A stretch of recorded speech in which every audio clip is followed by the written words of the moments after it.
Olá pessoal, sejam todos muito bem-vindos a mais um vídeo aqui do meu canal. Eu sou a Bruna Mello e hoje eu tenho uma pergunta para te fazer pra gente começar esse vídeo. Na verdade são 3 perguntas aí correlacionadas. Você se considera uma pessoa inteligente? Você acredita que as teorias, os conteúdos que você já aprendeu na escola, aquilo que você já aprendeu com seus pais, os aspectos que você desenvolve internamente, externamente, contribuem para que você seja uma pessoa mais ou menos inteligente? Isso é seu ou isso depende de um contexto universal, de um contexto social? E será que a ciência considera você uma pessoa inteligente? A gente vai falar um pouquinho sobre esses assuntos no vídeo de hoje, quando vamos discutir aqui, vou trazer para vocês alguns aspectos referentes à teoria das múltiplas inteligências. Vamos lá então. Será que eu tenho as 8 características do Gardner? Será que eu consegui desenvolver todas? Será que eu sou mais sinestésica, mais linguística, lógico-matemática, musical? Eu toco aí alguns instrumentos, aprendi alguns esportes ao longo da vida. Será que isso me ajudou a ser um pouco mais inteligente? Olá pessoal! Vamos lá então para o nosso conteúdo de hoje sobre a teoria das múltiplas inteligências. Relembrando lá as questões, as perguntas que eu fiz para vocês, fiquem com elas aí na memória e a gente vai discutindo alguns aspectos que vão nos levar a entender um pouco mais o contexto na qual elas se aplicam, ok? Bom, primeiramente, é interessante dizer que ao longo da existência da ciência, dos estudos sobre a inteligência desenvolvidos pela área da psicologia, pela neurociência, existia um fator central de inteligência dentro da neurociência que sempre disse que a inteligência ela é uma coisa só.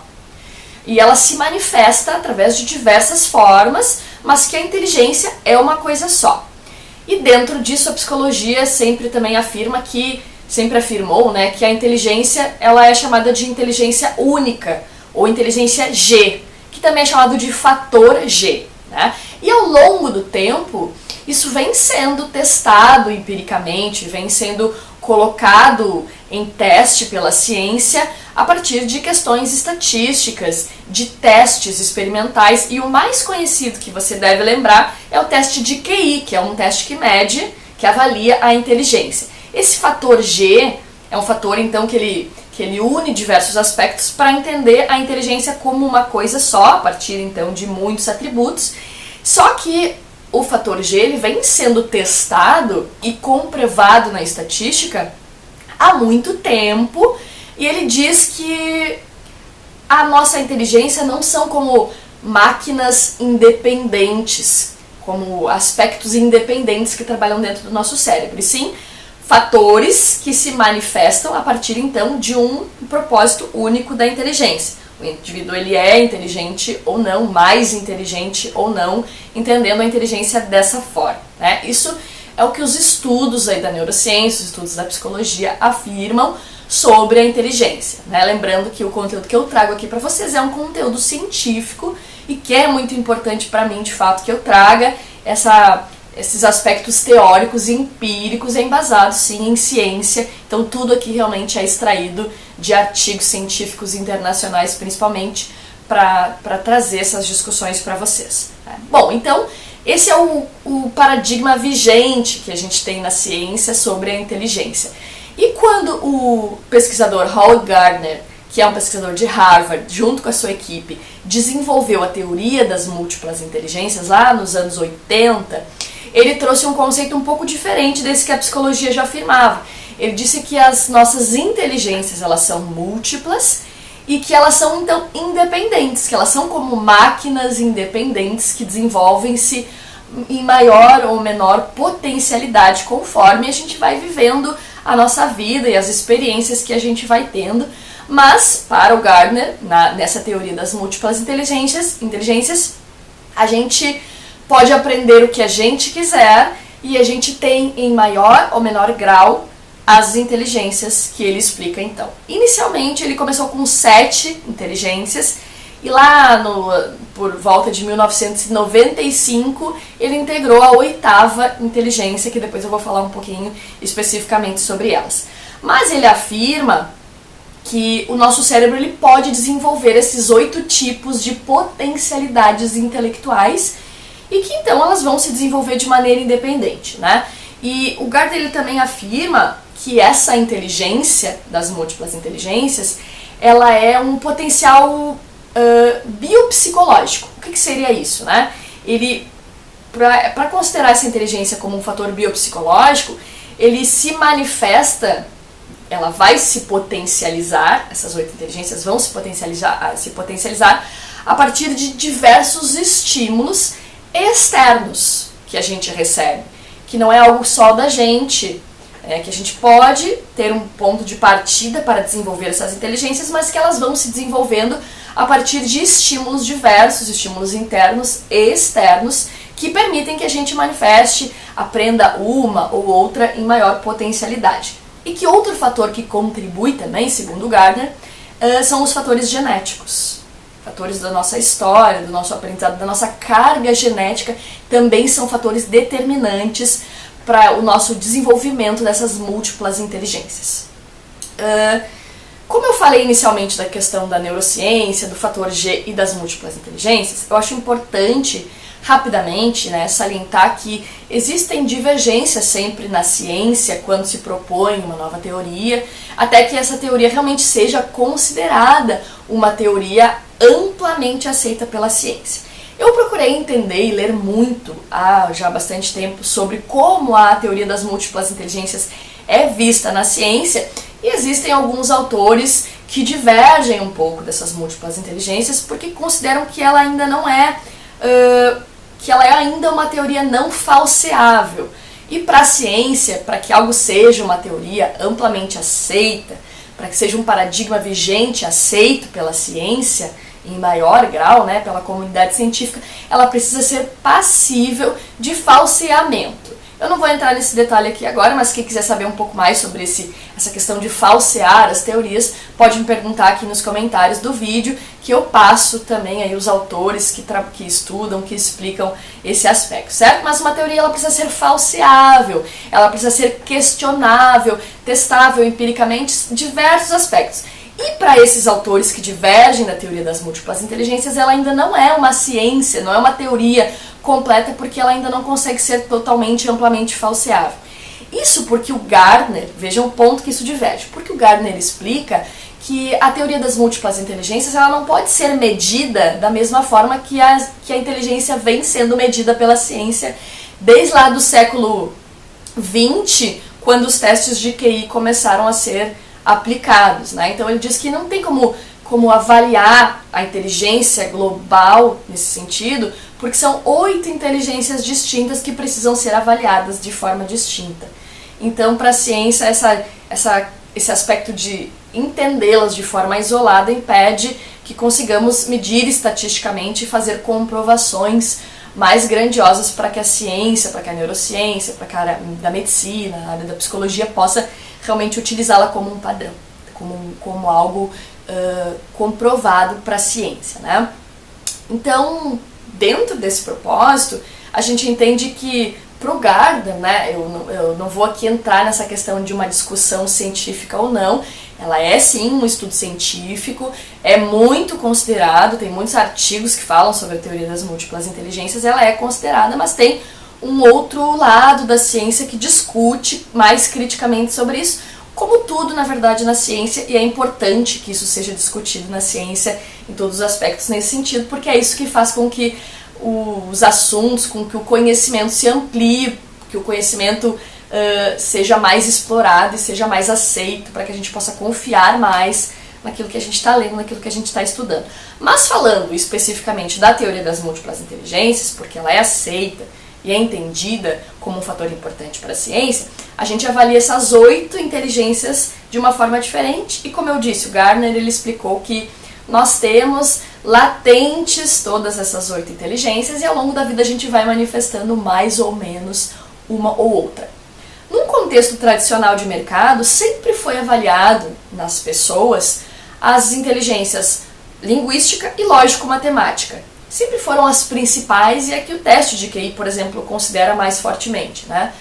E E uma pessoa, ela era determinada como inteligente, sempre foi, né, a partir desse entendimento de quão boa ela é no raciocínio lógico-matemático e numa questão linguística posteriormente. E sempre foi o parâmetro das escolas, por exemplo, avaliarem a inteligência. Tanto é que a gente tem provas, né, que medem se o aluno é nota 10, se o aluno é nota 8, é nota 7, a partir, e diz que ele é mais inteligente ou menos inteligente para aquele conteúdo a partir da nota que ele tira. E esses aspectos, eles vêm mudando ao longo do tempo, e o futuro da educação também nos faz questionar hoje e pensar hoje, mudar o nosso mindset sobre isso, de como essas avaliações em relação ao quão um aluno é inteligente ou não, o quanto ele sabe ou não, o quanto ele pode se desenvolver ou não a mais a partir de um olhar para essas múltiplas inteligências. Imaginemos dentro de uma sala de aula, né, um professor ele trabalhando com os alunos, utilizando artifícios diferentes para transmitir aquele aprendizado, entendendo que as pessoas aprendem de forma diferente. Isso foi comentado no meu vídeo anterior, você pode procurar ele aqui também e ver para fazer essa conexão com o conteúdo desse vídeo. E o professor trazendo isso para dentro de uma sala de aula, ao passo que ele vai estimulando os diferentes tipos de aprendizado, ele também acaba estimulando, um dos estímulos, né, para que essas múltiplas inteligências possam se desenvolver mais ou menos, né? E não só no contexto de sala de aula, mas dentro de casa, dentro da nossa família, nas nossas questões emocionais, nas nossas questões de aprendizado individual, a gente vai desenvolvendo mais ou menos.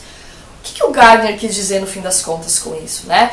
Que eu não consigo comparar, segundo ele, se uma pessoa que foi muito melhor numa prova de matemática, ela é mais inteligente que uma que tirou 0 em matemática. A princípio, esse seria um parâmetro, né? Eu tenho 2 indivíduos, um tira 10 na prova, outro tira 0, aquele que tirou 10 é o mais inteligente. Isso é o que basicamente os parâmetros costumam medir e a gente costuma ter esse viés, né? Segundo Gardner, não. Segundo Gardner, talvez aquela pessoa não tenha aguçado aquela inteligência lógico-matemática para ir bem naquela prova, mas ela é inteligente em diversos outros contextos, em questões musicais, sinestésicas, espaciais, de linguagem, naturalísticas. Então, isso é o que faz com que a pessoa, nessa grande composição, seja considerada inteligente ou não, né? Então, para o autor, para o Gardner, né, todas as pessoas são inteligentes e podem potencializar cada vez mais essa inteligência, se diferenciar, desenvolver mais, ampliar mais a mente para essas 8 inteligências e aprendendo e se melhorando cada vez mais, porque naturalmente a gente desenvolve, e os cientistas têm dito, em torno de 3 ou 4 dessas 8 inteligências, é o que a gente desenvolve mais fortemente, mas que a gente pode desenvolver mecanismos e ferramentas no nosso dia a dia, no nosso aprendizado, para desenvolver mais as 8 em potencialidade. Algumas a gente talvez não vá conseguir por N motivos, ou por limitações pessoais, pessoas, por exemplo, com necessidades especiais, com algum tipo de deficiência motora, cognitiva, né, vão ter mais dificuldades de aprender de certas formas. Talvez eu não consiga uma pessoa com uma determinada deficiência, que ela seja uma pessoa ótima em todas as múltiplas inteligências. Mas se uma ou duas lhe faltam por uma questão dessa deficiência, ela pode desenvolver em potencial as outras, que certamente serão mais aguçadas e que ela vai igualmente ser inteligente por N motivos. Claro que os casos de necessidades especiais, de deficiências pro aprendizado, é um outro ponto que a gente não vai discutir nesse vídeo, mas que eu valorizo muito, que eu me importo muito, que a gente também tem esse senso inclusivo na educação, de pensar que tudo que a gente está falando aqui nesses vídeos, tudo que eu trago, tem sempre um olhar diferente nos diversos contextos, porque a educação é complexa, né? Então vai ter mais pra frente aí um vídeo que eu vou falar também de questões de inclusão na educação, mas não é o caso desse vídeo, mas eu acho que é importante trazer para vocês esse ponto, né? Quando a gente tem uma determinada deficiência, uma dificuldade, a gente vai potencializar os outros tipos de inteligência e nos aprimorarmos e sermos bastante inteligentes da forma como pudermos ou quisermos dentro das nossas capacidades, dentro daquilo que a gente consegue desenvolver ao longo da nossa vida, né? E essas são as 8 inteligências que o Gardner trouxe lá nos anos 80, né, ele falou dessas inteligências. Em 1995 entrou a naturalística, vocês podem dar uma olhada sobre elas, entender um pouquinho. Eu vou rapidamente contextualizá-las. A inteligência linguística é a capacidade que a gente tem de dominar a linguagem, e não só a linguagem falada, oral, mas a comunicação de forma geral, né? Uma escrita, um gesto que expressa uma questão de linguagem, não apenas pela emissão de sons, mas pelos gestos do nosso corpo, né? As pessoas que falam com o corpo, com os movimentos, com o olhar, isso expressa uma linguagem que está ali subentendida, que não precisou ser dita verbalmente, mas que faz parte da comunicação. Tem pessoas que desenvolvem melhor isso, escritores, né? Pessoas que trabalham muito com a escrita, com conhecimento, costumam desenvolver bastante essa inteligência. A lógico-matemática, que é da rapidez de a gente fazer cálculos e de raciocinar rápido também para resolver problemas matemáticos, problemas lógicos, né? E tem pessoas que desenvolvem muito mais essa inteligência. Tem a inteligência espacial, que está muito ligada também à criatividade, que é assim uma capacidade que a gente tem de observar o mundo, de observar os objetos de outra forma, vendo outras funcionalidades, outras aplicações. Por isso que está muito ligada à criatividade. Eu posso olhar para um objeto e entender ele muito além daquela utilidade que ele tem e achar outras formas de utilizá-lo a partir de um senso de inteligência mais espacial. Eu consigo fazer imagens mentais, ampliar aquelas imagens e criar outras utilidades, outros fins para coisas que naturalmente teriam outro objetivo, outro fim. A musical, a inteligência musical é aquela capacidade que a gente tem de entender instrumentos, composições, notas musicais com mais facilidade, aprender instrumentos, né, conseguir fazer leituras, entender. Tem pessoas que começam a estudar instrumentos e têm muito mais facilidade de entender as notas, né, os símbolos musicais, e conseguem, a partir de uma leitura, entender bem. Tem outras pessoas que ouvem uma melodia, né, uma harmonia, e conseguem rapidamente encontrar as notas no instrumento. Isso é uma habilidade de inteligência musical mais aguçada. Também tem a corporal sinestésica, que é aquela habilidade que a gente tem de expressar os nossos sentimentos a partir do nosso corpo, né, das nossas expressões.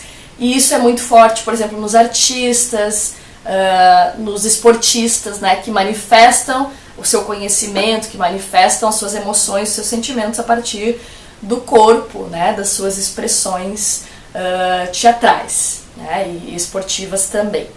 A inteligência intrapessoal, que é aquela que a gente tem de olhar os nossos próprios sentimentos, entender as nossas complexidades e nos desenvolvermos, melhorarmos os nossos entendimentos sobre os nossos sentimentos. A inteligência interpessoal é aquela que a gente consegue olhar isso, mas no outro. Por isso que ela está muito ligada à inteligência emocional. Eu consigo entender as expressões das pessoas, as metas, os objetivos que elas expõem, e eu consigo ter um senso, uma sensibilidade maior, mais consciente de entender essa outra pessoa, e daí eu desenvolvo mais a minha inteligência emocional. E por fim, aqui entrou aí por último no modelo do Gardner, em 1995, a inteligência naturalística, que ela é muito necessária na atualidade, porque a gente precisa ter os cuidados com a natureza para que a nossa sobrevivência, né, a sobrevivência da nossa espécie, inclusive, possa ser mais longa, possa ser mais significativa e mais preservada. Então a inteligência naturalística é aquela que a pessoa se preocupa mais realmente com os elementos do ambiente, com os animais, com as questões geográficas, com as questões de cuidado mesmo da natureza, e tem pessoas que têm muito mais sensibilidade com isso, né? As crianças hoje já vêm aprendendo isso muito mais cedo, esse cuidado com as plantas, com os animais, e manifestam isso mais claramente. Então isso é uma inteligência mais latente. E tem se falado aí que logo, né, pode acontecer de uma inclusão também nesse modelo de uma nona inteligência para a teoria das inteligências múltiplas, que seria a inteligência digital. E faz sentido, de fato, para o futuro da educação, que a gente tenha uma inteligência digital daquelas pessoas que têm uma maior fluência digital, que conseguem entender o universo online e offline como uma coisa mais única, mais integrada, que não diferenciam tanto o online do offline nas suas vidas, para ler um livro, para assistir alguma coisa, para aprender alguma coisa. Então são pessoas mais aguçadas, jamais encaixadas naturalmente numa questão digital, de ensino, de educação e de vida, a partir dos gadgets e aplicativos, enfim, tudo que a gente tem vivenciado e que facilita a nossa vida. Então, quanto mais eu aprendo essas coisas, mais eu desenvolvo a minha inteligência digital. Ela ainda não está no modelo, mas é possível que em um determinado momento ela componha aí o modelo do Gardner. Certo, pessoal? Era isso que eu queria passar para vocês nesse vídeo. Espero que isso ajude nesses questionamentos, se nós somos inteligentes ou não, se nós podemos aprender tudo aquilo que quisermos ou não. Reflitam, comentem aqui também no vídeo o que vocês quiserem, digam a inteligência que vocês acreditam que vocês têm mais desenvolvida, aquelas que vocês gostariam de desenvolver um pouco mais, e a gente vai conversando aqui também, trazendo outros conteúdos que possam ajudá-los nessas reflexões. Certo? Um beijo para todos vocês e até o nosso próximo vídeo.